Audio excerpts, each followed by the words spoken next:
Engagement అప్పుడైతే ఒకసారి chain bracelet పెట్టాము అత్తమ్మ. ఇంకా తర్వాత అయితే ఐడియా లేదు అత్తమ్మ, మరి ఇంకా ఏదనేది ఐడియా లేదు. అంటే పెళ్ళి అప్పుడు అత్తమ్మ నాకేం పెట్టారు పెళ్ళప్పుడు? ఏమన్నా పెట్టారా అసలు? ఇప్పుడు మేము మా పిల్ల అనుకొని నీకు ఒక 50 లక్షలు ఖర్చు పెట్టుకున్నాం. మా అమ్మాయి, మా ఇంటికి వచ్చే అమ్మాయి, మా అమ్మాయి అని. వాడికి ఏమి ఇచ్చారు? వాడికి ఒక వాల్యూ ఉండాలి కదా. అదే అత్తమ్మ, దాని తర్వాత అయితే ఏమైతే అడగలేదు అత్తమ్మ. చైన్ బ్రేస్లెట్ అయితే ఎవరు తాంపేది అని అడిగితే మా వాళ్ళు కాదండి మమ్మీ. అంటే మీ ఇంటికి వచ్చాక ఎవరు అసలు? అత్తమ్మ మా అమ్మ. ఇప్పుడు నేను అమ్మ బిడ్డని ఎలా చూసుకుంటా? నా బిడ్డలాగా చూసుకుంటా ఇప్పటికి కూడా. ఏంటి నేను అడగలేదు అత్తమ్మ. ఐడియా ఉన్నంత వరకు అయితే మమ్మీ వాళ్ళు అయితే పెద్దనాన్న వాళ్ళు కూడా దీని గురించి అడిగినట్టయితే లేదత్తమ్మ. చైన్ అడిగినా పెట్టము అని అయితే నా ముందే అడిగారులే గాని అమ్మ చెప్తే విన్నానే. మా వాళ్ళు కాదని. ఎవరు అసలు వాడు? అట్లా ఏమైతే జరగలేదు అత్తమ్మ. నాకు తెలుసు కదా. చైన్ అయితే అప్పుడు ఎప్పుడు అత్తమ్మ? ఎంగేజ్మెంట్ ముందా లేకపోతే ఎప్పుడు అత్తమ్మ? ఎంగేజ్మెంట్ కి పెట్టారు. పెళ్లికి అడిగితే ఏమన్నారు? అమ్మని అడుగు. సాంపేదనాన్ని అడిగితే మా వాళ్ళ కాదని. ఏది చైన్ అత్తమ్మ? ఏదో అడిగితే మా వాళ్ళ కాదని. చైన్ రింగ్ ఏమైనా అడిగారా అత్తమ్మ? రింగ్ ఏంటి చండాలంగా? అంటే డైమండ్ రింగ్ అట్లా అత్తమ్మ. అంటే నాకు తెలియదని అడుగుతున్నా అత్తమ్మ. నాకైతే నిజంగా ఐడియా లేదు దీని గురించి. ఉంటే నేను అంటే వాడిని కూడా మీరు కూడా ఒక మనుషులాగా ఒక వాల్యూ ఇస్తే వాడు కూడా మా మామగారి ఇల్లు, మా అత్తగారి ఇల్లు అని వచ్చి చక్కగా ఉండడానికి వాడికి ఇష్టం కలిగింది. కానీ వాడు ఎప్పుడు బయట పడలేదు. కానీ ఒక గుర్తుకు పెట్టుకోవాలి, గుర్తించాలి కదా. మా ఇంటికి వస్తున్నాక మా బిడ్డని గుర్తించాలి. అది గుర్తించలా. లేదత్తమ్మ. ఇప్పుడు మమ్మీ కూడా అంటుంటది రాజు. నేను చెప్పా, ఇప్పుడు తను డబ్బులు లేవు, వ్యాపారం పెట్టాలి, బిజినెస్ పెట్టాలి. నీకు నేను చెప్పా, ఒక 2 కోట్లు మా తీసుకొచ్చి అదే ఏం వ్యాపారం పెడదాం పద అని చెప్పి నిన్ను అనమన్నా. నువ్వు ఆ పని చేసావా? దాని తర్వాత నాకు అసలు ఆ సిచ్యువేషన్ రాలేదత్తమ్మ. ఫోన్స్ దాని గురించే మనం వాష్రూమ్ లో వినడము, దాని తర్వాత ఆ టెన్షన్ లోనే ఉన్నాం కదత్తమ్మ. అసలు ఇంకా అంటే డిప్రెషన్ కి వెళ్ళిపోతున్నప్పుడు అన్న నువ్వు నేను చెప్పాను ఏమి కంగారు పడొద్దు, టెన్షన్ పడొద్దు అని ఇట్లా చెప్పాను అత్తమ్మ అన్నావు. గాని ఇప్పుడు నీ పేరున ఎన్నో ఉండి అంటారు. వాడి చేతికి ఇచ్చి ఇది చేద్దామని అంటే వాడికి ఒక తృప్తి ఉంటది. అసలు మీరు గుర్తించింది ఎక్కడ? డాడీ గుర్తించింది ఎక్కడ?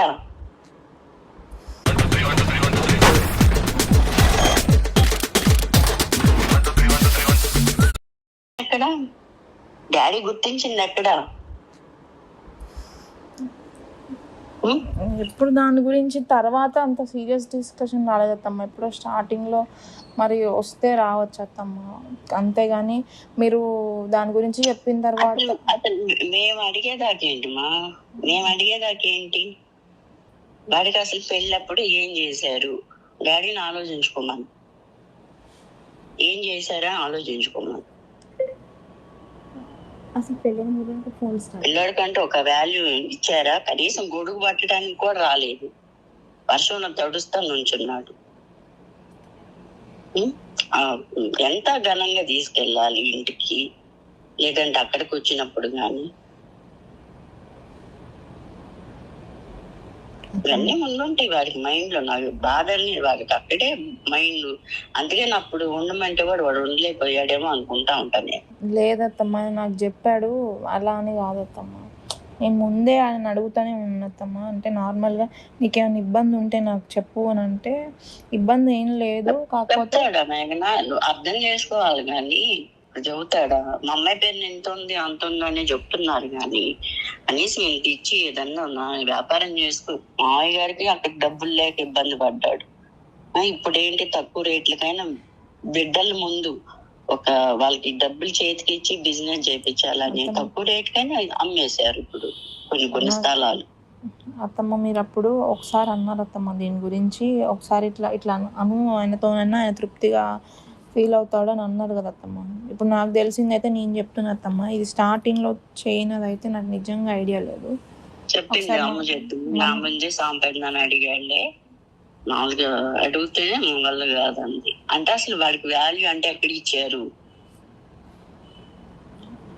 అయితే ఇది అసలు ఎంత వేదనగా ఉంటుందో తెలుసా. ఇప్పుడు నువ్వు నా ఇంటికి వస్తుంటే నా ఇంటి బిడ్డ నా బిడ్డ అనుకొని ఖర్చు పెట్టుకున్నావు. ఎందుకు మేము అప్పులు చేసుకొని వడ్డీలకి డబ్బులు తెచ్చుకొని కూడా మా బిడ్డ అని చెప్పి నీకు అట్లా చేసుకున్నాం. అంటే పెళ్లి ఖర్చులు తీసి మామూలుగా 2 కోట్లు అయింది. ఆ రిసెప్షన్ సంగతి పక్కన పడేసి నీవారు నీకు నేను చెప్పా, నువ్వు తెచ్చుకునేది మనకు ముఖ్యం కాదు. నువ్వు 20 తెచ్చుకుంటే అందులో 2-3 తీసేసుకో, డైమండ్ సెట్ కొనుక్కో. రేపు నీతో పాటు ఇంకో అమ్మాయి ఇంటికి వస్తుంది, చక్కగా డైమండ్ సెట్ ఒకటి కొనుక్కో. ఆ డబ్బులు వచ్చి మనకేం చేయవు. ఇప్పుడు నీ పేరున ఎన్నుండే మాకైతే తెలియదు. ఆ డబ్బులు వచ్చి మాకు ఇక్కడేం ఒరగబెట్టేది ఉండదు. కానీ నలుగురిలో ఉన్నప్పుడు ఒక ఇది మనకు కనబడాలి అంటే ఇట్లా చెయ్యమ్మని నీకు చెప్పానా? చెప్పారు అత్తమ్మ. మీరు కూడా వెంటనే కాకుండా మొన్ననే అయింది కదా పెళ్లి, కొంచెం టైం తీసుకో, ఇప్పుడే కాదు అని అన్నారు కదా అత్తమ్మ. డైమండ్ సెట్ కొనుక్కున్నాం, అది కుదరదు. ఇప్పుడు మమ్మీ డాడీ వాళ్ళు ఎంతసేపు ఎక్కడో ఉండే అల్లుళ్ళకి కొంతనేసి చెప్పారు గాని మా అల్లుడికి అట్ట పెట్టారు, మీరు పెట్టరా, మా అమ్మాయికి ఇలా పెట్టారు, మీరు పెట్టరా అని చెప్పి అన్నారు. కానీ ఒక ఇంటిలో వచ్చి ఉండే కోడళ్ళని గురించి నేను చెప్తే అసలు డాడీ పట్టించుకున్నాడా?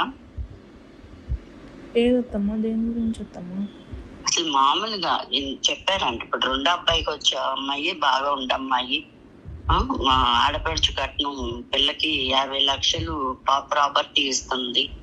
ఇవన్నీ చెప్తే కూడా అవి పరిగణలోకి తీసుకోవాలా. అంటే ఇద్దరు ఇంటి కోడలు ఇంటికి వచ్చే చోట దాని గురించి పరిగణలోకి తీసుకోరు, కానీ ఇద్దరు వేరు 2 అల్లుళ్ళు పరిగణలోకి తీసుకోవాలా? కాదు, ఎప్పుడు చెప్పారు అత్తమ్మ ఇదంతా? ఇద్దరు ఇదంతా అప్పటి నుండి జరుగుతూనే ఉంది. మీరైతే స్టార్టింగ్ లో అప్పుడు ఒకసారి మాకు చెప్పారు కదా అత్తమ్మ, అది డైమండ్ నెక్లెస్ తీసుకోమని చెప్పి.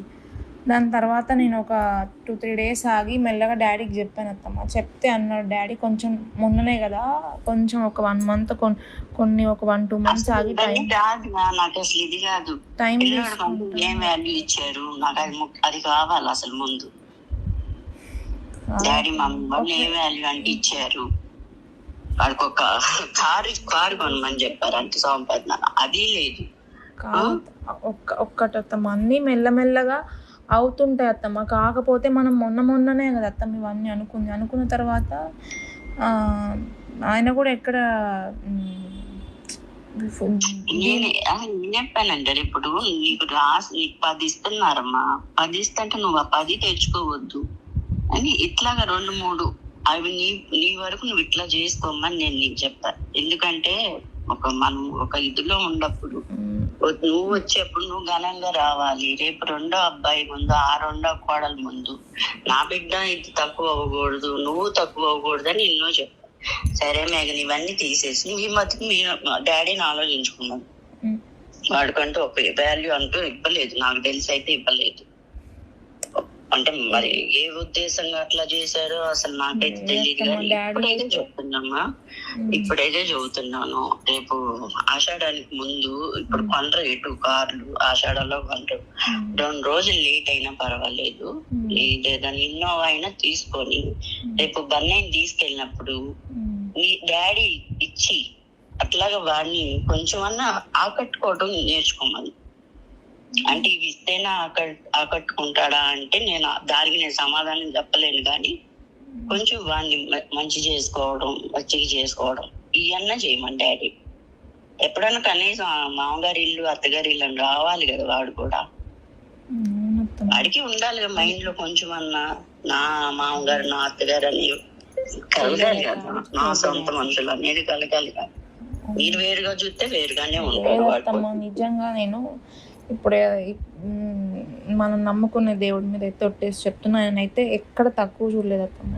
అంటే చూడలేదంటే మా ఉద్దేశంలో అంటే వాడికి వాల్యూ ఎక్కడ ఇచ్చారు? మమ్మీ అయినా డాడీ ఎక్కడ ఆపట్టుకున్నారు? మమ్మీ డాడీ అయినా ఎక్కడ ఆపట్టుకున్నారు?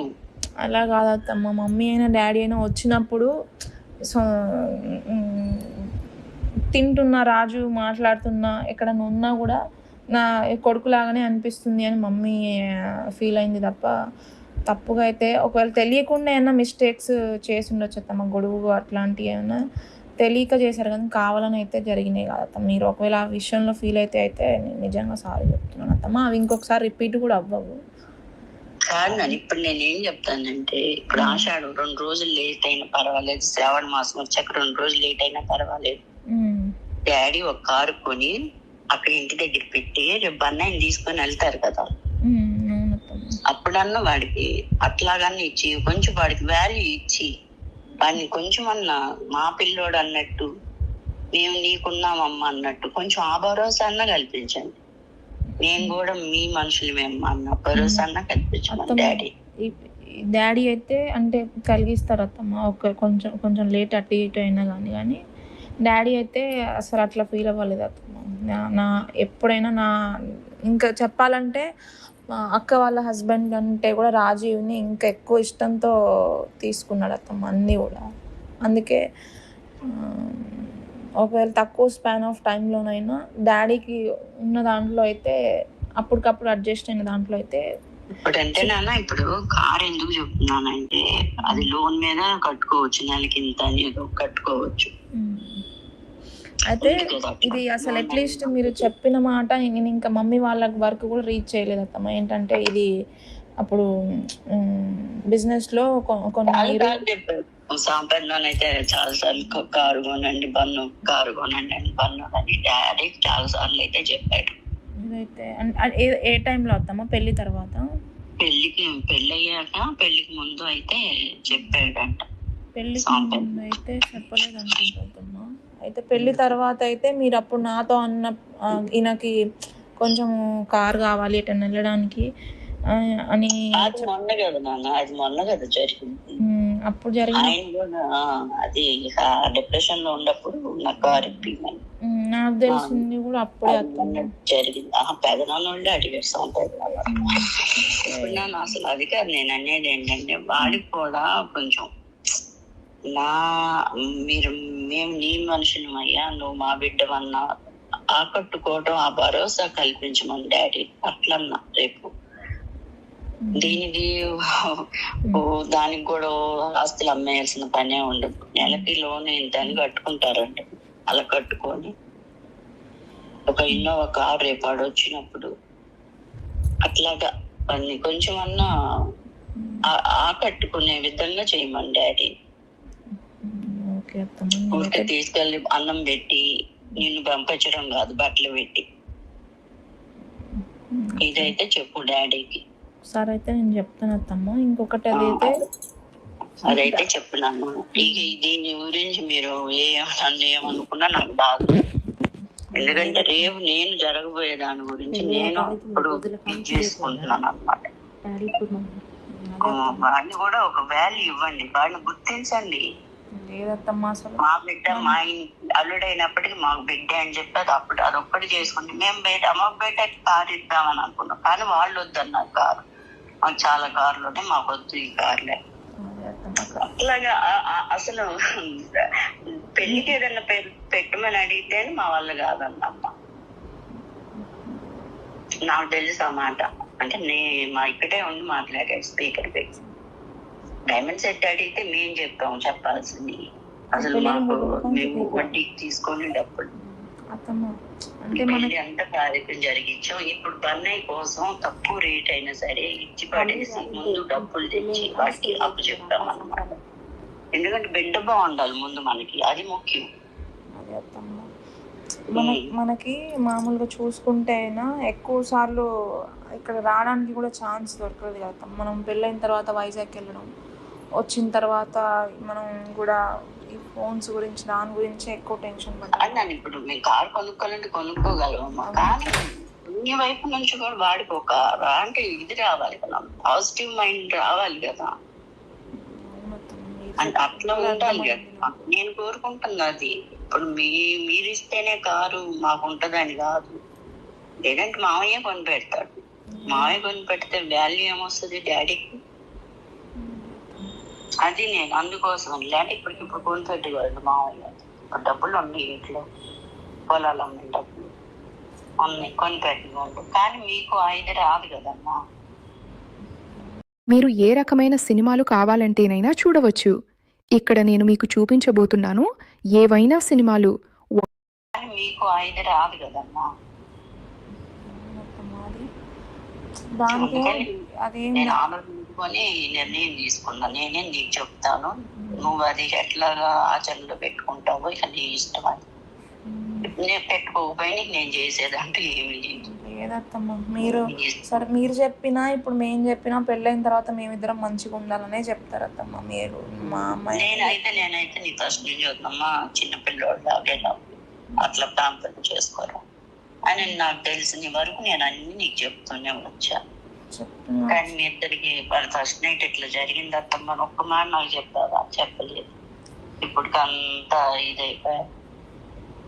అత్తమ్మ నేను ఆయనతో కూడా చెప్పుకుంటూనే వచ్చాను అత్తమ్మ. అత్తమ్మ మీరు అడిగిన రోజే నాకు చెప్పాను కూడా, అత్తమ్మ ఇట్లా అడిగింది మరి అంటే మనం ఏమని చెప్పాలి అంటే, అలా ఎందుకు చెప్తావు, ఇట్లానే చెప్పు మరి, ఎందుకు బాధ పెట్టడం మమ్మీ వాళ్ళని అని అన్నాడు. ఆయన అన్న తర్వాత ఆయన కాదని చెప్తే మళ్ళీ ఆయన ఏమన్నా అనుకుంటాడు, ఆయనకి ఏమైనా బ్యాడ్ ఫీలింగ్ అట్లా ఏమన్నా వస్తుందేమో అని చెప్పి నేను కూడా చెప్పలేదు అత్తమ్మ. అప్పటికి నేను ఆయన ఫోర్స్ చేస్తూనే వచ్చాను. మరి 2 రోజులు ఉంటాము ఇట్లా అని చెప్తే, దాని గురించి తర్వాత చూద్దాం, తర్వాత మాట్లాడదాం అనుకుంటూ ఇంకా దాని తర్వాత నీకు చెప్తూనే ఉన్నాను అత్తమ్మ. మెల్ల కిందికి వచ్చి అట్లా ఫోన్స్ మాట్లాడుతుండము అట్లా చేస్తున్నాడు, బాత్రూమ్కే వెళ్తున్నాడు, లేట్గా స్నానం చేస్తున్నాడు, వచ్చే వరకు పడుకుంటున్నాడు. ఇంకా అవన్నీ అయిపోయింది. అసలు ఇప్పుడు నేను జరగాల్సిన దాని గురించి చెప్తున్నాను మీకు. అదే అత్తమ్మ అసలు అది అయిపోయింది, అదొక ఇదైపోయింది అసలు. అది వదిలేద్దాం. అదే అత్తమ్మ మీరు చెప్పింది అర్థమైంది. అంటే కాకపోతే మనం ఏంటంటే ఆయన మా ఇక్కడికి రావడానికి కూడా ఎక్కడ కూడా ఛాన్స్ అంతగా పెద్దగా దొరకలేదు కదా అత్తమ్మ. అంటే పెళ్ళైన కొత్తలో 16 రోజుల పండుగ లేదా దావత్ అట్లా ఇచ్చినప్పుడు వచ్చారు, కానీ సపరేట్గా ఆయన మమ్మీ వాళ్ళ ఇంటికి వెళ్ళేసి వద్దాం. అసలు ఆకట్టుకుంది ఎక్కడ? నేను అది అడుగుతున్నాను, అది ఎక్కడ ఆకట్టుకున్నారు? అంటే టైం అనేది ఎక్కువ లేదు కదా అత్తమ్మ, మనకు ఉన్నది 1.5 month అయింది అత్తమ్మ. కార్కి ఎంత కావాలరా? కార్కి ఎంత కావాలి అత్తమ్మ? అదే కార్ గురించి కాదత్తమ్మ అన్నది, అన్ని ఆకట్టుకోవడానికైనా ఇక్కడికి ఆయన సపరేట్గా ఎప్పుడు వచ్చింది లేదు కదా అత్తమ్మ. సరే అదే కానీ ఇప్పుడు మాత్రం జరగాల్సింది నేను చెప్పాను.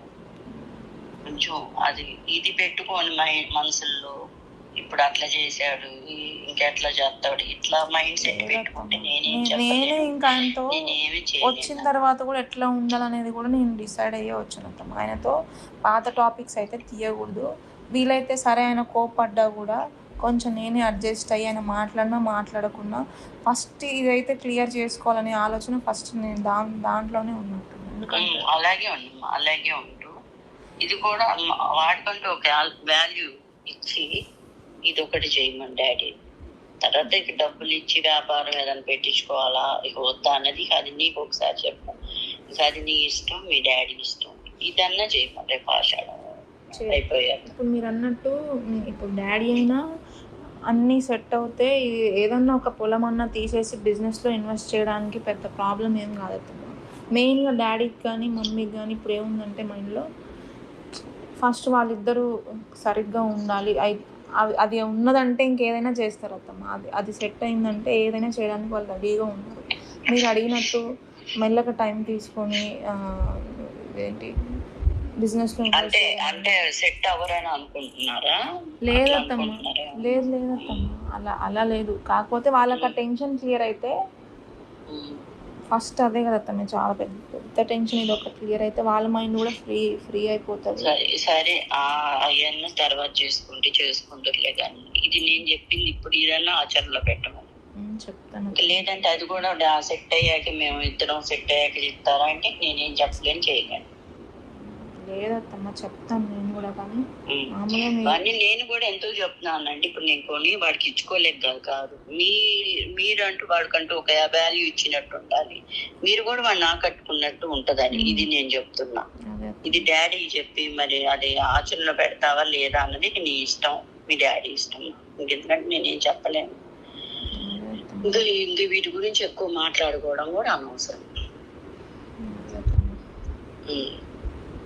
నాకు కూడా కొంచెము అంటే మీరు చెప్పింది అర్థమైంది కదా, నా బాధ నేను చెప్తున్నాను అంతే. కొంచెం ఈ స్ట్రెస్ అనేది నాకు ఎంత వీలైతే అంత తొందరగా నేను వచ్చిన తర్వాత క్లియర్ చేసుకుంటే బెటర్. ఎందుకంటే ఈ మెంటల్ స్ట్రెస్ నేను కూడా అస్సలు తీసుకోలేకపోతున్నాను. ఆయన ఎట్లా ఉన్నాడో తెలియదు, డైవర్ట్ చేసుకుంటున్నాడో మరి ఏం చేస్తున్నాడో తెలియదు. కానీ ఫస్ట్ నుంచి అంటే నువ్వు కూడా నెగిటివ్ గా ఆలోచించగలవు, పాజిటివ్ గా ఉండు. రేపు నేను వెళ్తాను, నా భర్తను నేను ఇచ్చేసుకోగలుగుతాను అన్న ఆలోచనతో ఉండు. కానీ ఇప్పుడు అక్కడ ఏం చేస్తున్నాడో, లేకపోతే అది మాట్లాడుతుందేమో. ఆయన ఇప్పుడు ప్రశాంతంగా ఉంటున్నాడు, ఫోన్ జోడులు కూడా వెళ్ళట్లే ఎక్కువ. నైట్ అంటే నువ్వు ఉంటావు రేపు వచ్చాగా, ఇప్పుడైతే ప్రశాంతంగా ఉంటున్నాడు. ముందు ఇది చూడలేదు కదా, కోపంగా ఉంటే కూడా అంత ముందే. ఇప్పుడు అది లేదు కదా, ప్రశాంతంగా ఉంటున్నాడు మెయిన్. నేను కూడా ఫోన్ చేసినప్పుడు పెద్దగా అయితే ఏం అడగట్లేదు అతను.